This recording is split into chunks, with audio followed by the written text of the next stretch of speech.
এবার আমি Euler's formula proof করব by the help of the mathematical induction. তো ম্যাথামেটিক্যাল ইন্ডাকশানের ফার্স্ট কেস কী হয়, বেস কেস, যেখানে আমি এজের জন্য সব কাজ করছি। তো ধরে নিচ্ছি m=1 মানেও আমার এজের ভ্যালু 1, তাহলে তার জন্য ছবি হচ্ছে এটা। ঠিক আছে, তাহলে এখানে আমার রিজিয়ান f=1ই হবে। তাহলে যদি আমি অয়েলার্স ফর্মুলাটা দেখি, f=e−n+2, তাহলে f1=e−v1+2, ঠিক আছে, ফর নাম্বার অফ এজেস 1।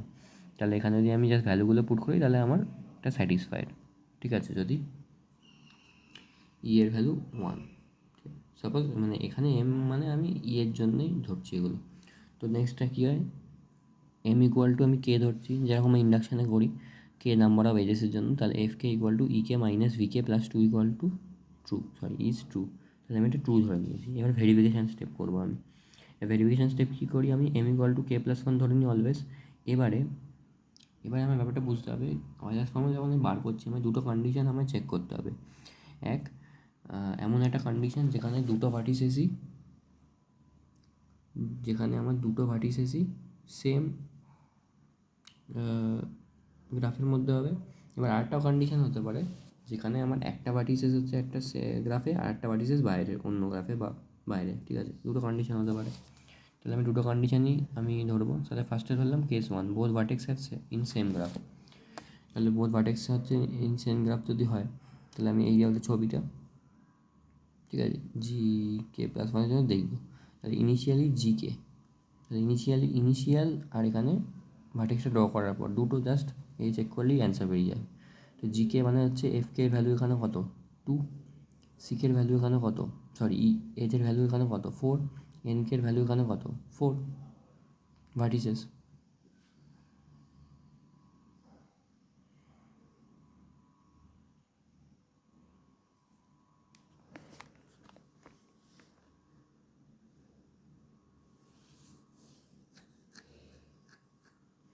তাহলে এখানে যদি আমি gk+1 জন্য বার করি, তাহলে fk+1 ভ্যালু কত, এখানে 1 2 3, ek+1 ভ্যালু কত, 5টা এজ আছে।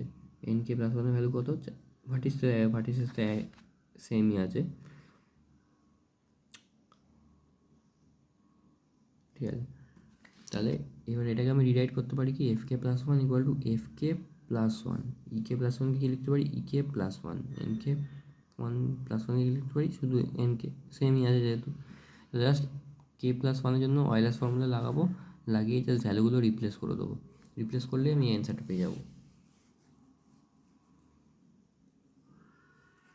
সিমিলারলি কেস 2 কী হবে, কেস 2 বাকি সবই সিমিলার থাকবে, জাস্ট চেঞ্জ কোথায় হবে, ভার্টেক্সের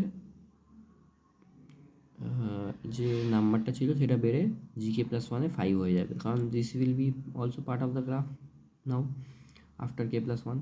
ঠিক আছে, ব্যাস। সিমিলারলি আবার যদি আমি ভ্যালু পুট করি তাহলে আমি এখান থেকে সেমই রিলেশন পাচ্ছি। দেয়ারফর স্যাটিসফাইড যে ইউলার্স ফর্মুলা হচ্ছে প্রুফড।